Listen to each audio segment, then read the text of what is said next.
Bonjour à tous, bienvenue sur Provence Azur dans l'invité du jour. Et on va parler d'une très belle initiative aujourd'hui. Ce n'est pas un séjour de vacances ordinaire. Le village Copains du Monde rassemble des enfants de tout pays, de toutes conditions, autour de la valeur solidaire. Cette année, il regroupera 50 enfants à Aurel dans le Vaucluse du 20 au 24 août prochain. Et c'est un séjour qui est organisé sous l'égide du Secours populaire français et dont son mouvement d'enfants bénévoles Copains du Monde. Justement, avec nous pour en parler, j'ai le plaisir d'accueillir Gaëlle Salado, qui est responsable du mouvement Copains du Monde dans les Bouches-du-Rhône. Et vous êtes aussi chargée de la communication pour le SPF 13. Bonjour. Bonjour. Merci d'être avec nous. Alors quand on dit mouvement Copains du Monde, justement, de quoi il s'agit finalement? Quel est le principe? Alors c'est un mouvement qui existe depuis plus de 25 ans maintenant, donc qui a été créé en 92. En fait, le Secours populaire, au moment où il y a eu cette fameuse déclaration de la CID, la Convention internationale des droits de l'enfant, ils se sont dit, nous aussi, il faut qu'on fasse quelque chose pour les enfants et avec les enfants. Et il y avait déjà des enfants bénévoles dans l'association qui venaient, qui étaient des enfants de bénévoles la plupart du temps. Et ils se sont dit, il faut qu'on crée quelque chose, qu'on offre quelque chose d'autre, une alternative aux enfants face à toute la montée de la misère, de la violence dans le monde. Et ils ont créé Copains du Monde, un mouvement qui permet aux enfants de eux-mêmes s'approprier la solidarité, d'être auteurs et acteurs de projets solidaires. D'être bénévole, c'est ça, Oui. C'est vraiment des enfants, ils sont très jeunes, ils ont quoi, entre 7 et 15 ans, enfin en tout cas. C'est ça, là, même à partir de 6 ans, de 6, la moyenne c'est 6-12, 6-14, ça dépend des projets. Mais l'idée, c'est vraiment d'offrir aux plus jeunes la possibilité de eux aussi apporter leur pierre à l'édifice de la solidarité, quoi. Et chaque été, il y a aussi ce projet de séjour, un petit peu de vacances. Donc là, ce séjour regroupe des enfants qui viennent vraiment du monde entier. Ouais. Comment ça se passe? C'est aussi des bénévoles en fait dans leur pays pour le Secours populaire, pour Copains du Monde ou non? Alors en fait, avec le Secours populaire, on fait aussi de la solidarité internationale, ce qui fait qu'on développe des partenariats à l'étranger. C'est pas un Secours populaire qui s'exporte ailleurs, c'est vraiment un lien avec une association locale qui travaille dans les mêmes valeurs que le Secours populaire, en fait. Et à travers ces partenariats, on essaye de développer systématiquement ce mouvement Copains du Monde pour créer un réseau d'enfants solidaires à l'international. Et cette année, il y aura en effet des enfants du Népal, de Grèce, d'Italie, de Palestine, et aussi des Antilles. Donc c'est un dom-tom, c'est la France, quoi, mais c'est loin aussi. Oui, donc ça va être incroyable. aussi un voyage assez extraordinaire. Ouais. C'est aussi dû au fait que, vous le savez, en septembre dernier, il y a eu cette catastrophe naturelle aux Antilles, et le Secours populaire est intervenu et a commencé à développer des liens et des partenariats sur place.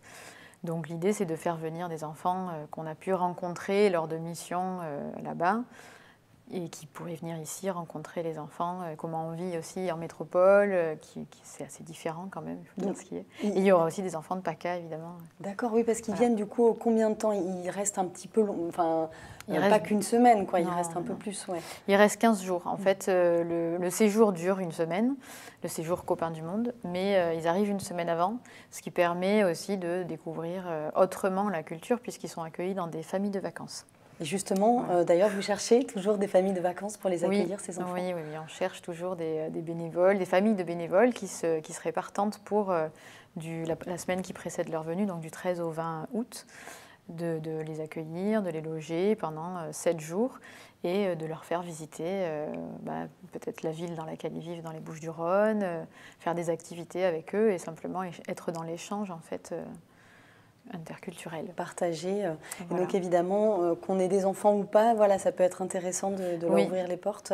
Ah oui, les familles de vacances, c'est de toute façon un dispositif qui existe depuis très longtemps et pas seulement pour des enfants de l'étranger. Il y a des petits Parisiens là, qui vont arriver début août et qui vont venir passer des vacances dans les Bouches-du-Rhône. Et après, ça crée un réel lien humain entre la famille de vacances qui accueille, l'enfant qui part et qui a envie de repartir l'année d'après, qui peut être éventuellement réinvité. Donc c'est dans cette idée-là de maintenir vraiment une humanité dans les échanges. Et quant au séjour là à Aurel, dans le Vaucluse, donc du coup il va rassembler évidemment ces enfants qui auront déjà passé une semaine dans ces familles un peu dans la région. Et qu'est-ce qu'ils font du coup pendant ce séjour-là? Alors du coup, le programme est en co-construction pour l'instant avec des groupes d'enfants justement.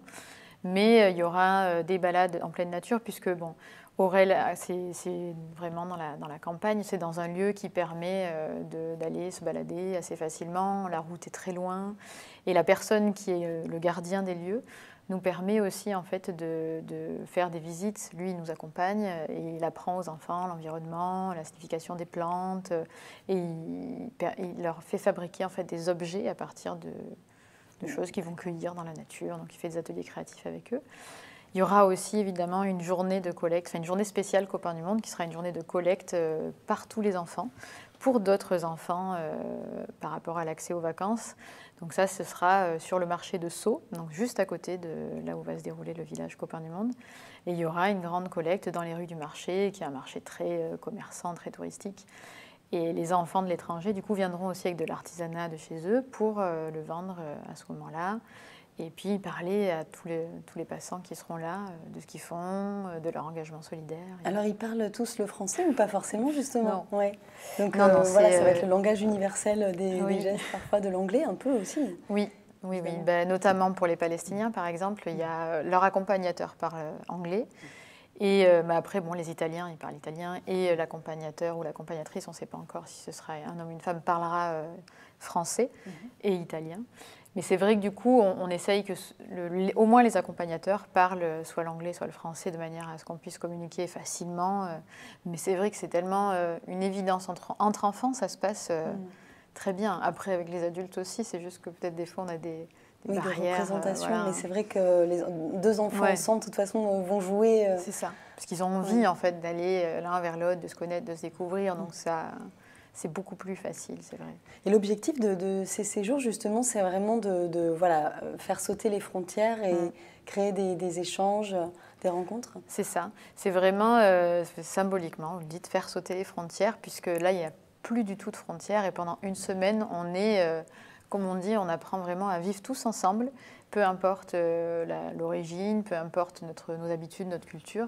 Et ça apprend vraiment à s'ouvrir et à se rendre compte de tout ce qui nous lie, c'est-à-dire notre humanité.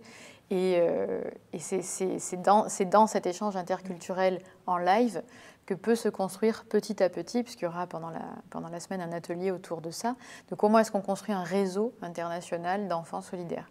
Et ça, c'est de faire participer les enfants à cette réflexion-là et de se rendre compte qu'aujourd'hui, il y a des tas de façons, de nouvelles technologies pour pouvoir communiquer ensemble.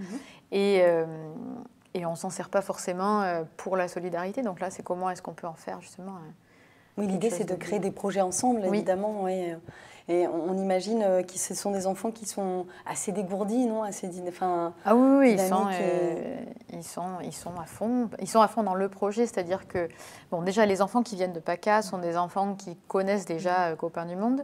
Certains sont même déjà très engagés bénévolement dans l'association et ils sont impatients de participer à ce projet-là. D'autres viennent pour découvrir quelque chose et l'année dernière, c'est ce qui s'était passé. Ça a permis aussi à un groupe d'enfants de créer son club Copains du Monde, comme on peut appeler, dans sa ville. Une fois qu'il est reparti du village Copains du Monde, de fait d'avoir discuté avec d'autres enfants, nous on fait ça dans notre quartier, on a fait telle ou telle action, ça marche. Ça a donné envie, vraiment ça cultive un espoir et une possibilité d'agir alors qu'on est un enfant et que dans la société aujourd'hui, être un enfant... c'est pas du tout synonyme d'être acteur. Donc, mais justement, quand vous dites ceux qui sont déjà acteurs là, localement, dans la région et à Marseille par exemple, est-ce qu'on peut donner des exemples? Qu'est-ce qu'ils font justement ces enfants? Ils participent à quel type d'activité pour donner une idée? Alors là, le groupe que je connais le mieux, je vais parler de ce que je connais le mieux, c'est ceux qui viennent au siège fédéral du Secours populaire. Eux, ils avaient commencé. Leur première action, ça a été une vente de gâteaux.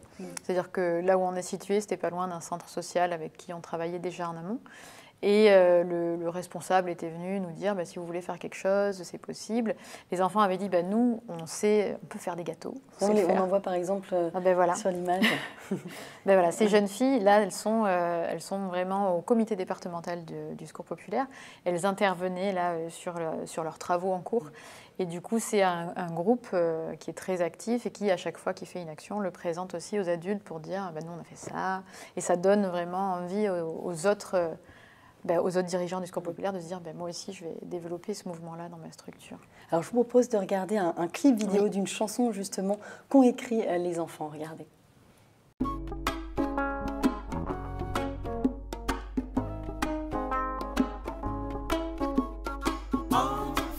Copain du monde, copain d'un nouveau monde. Enfant, copain du monde, copain d'un nouveau monde. Est-ce qu'on est obligé de toujours croire les adultes quand ils parlent d'étrangers, quand ils les insultent? Est-ce qu'on est obligé de vivre dans la violence dans nos villes, dans nos quartiers? Il y a trop de souffrance. Enfant, copain du monde, copain d'un nouveau monde. Enfant, copain du monde, copain d'un nouveau monde. Un clip qu'ils ont fait eux-mêmes. Oui, en fait, c'est juste pour l'histoire rapidement, c'était en 2015, ils ont coécrit cette chanson grâce à un artiste qui s'appelle HK et les Saltimbanques, pardon. Et donc eux-mêmes avaient écrit les paroles et un autre groupe d'enfants a repris cette musique et a travaillé avec une association qui s'appelle Télé Nomade, qui est marseillaise. Et ils ont refait ce clip-là en 6 mois, donc c'est un super projet. Ouais. Un bel exemple d'action. Oui. Alors justement, pour réaliser toutes ces actions, vous faites appel à des dons, notamment de particuliers. Comment ça marche? Comment on fait? C'est facile. Il faut aller sur le site internet et cliquer sur faire un don ou nous envoyer par chèque aussi, c'est encore possible. On a vraiment là actuellement, on a besoin de fonds pour faire venir les enfants d'Italie. Donc après, pour l'exemple, ça peut être pour 30 €, c'est une journée de vacances. Pour 150 €, c'est un aller-retour pour un enfant italien. Donc voilà, il y a des sommes comme ça qui sont assez parlantes. Et on a besoin encore de fonds toute l'année pour faire partir des enfants en vacances. C'est important, les vacances, c'est aussi important que la soupe. Et oui, puis tout le monde n'a pas forcément la chance de partir un petit peu, de partir quelques jours, s'aérer, changer de lieu. Ouais. Oui. Donc merci en tout cas beaucoup Gaëlle Salado d'être venue sur notre plateau. Merci à vous de nous avoir suivis. Donc, vous pouvez retrouver toutes les coordonnées du Secours Populaire 13 et du groupe Copains du Monde sur Facebook notamment. Et voilà, si vous souhaitez être famille d'accueil ou participer pour aider ces enfants à partir, n'hésitez pas. Voilà, merci d'avoir été avec nous. À très bientôt.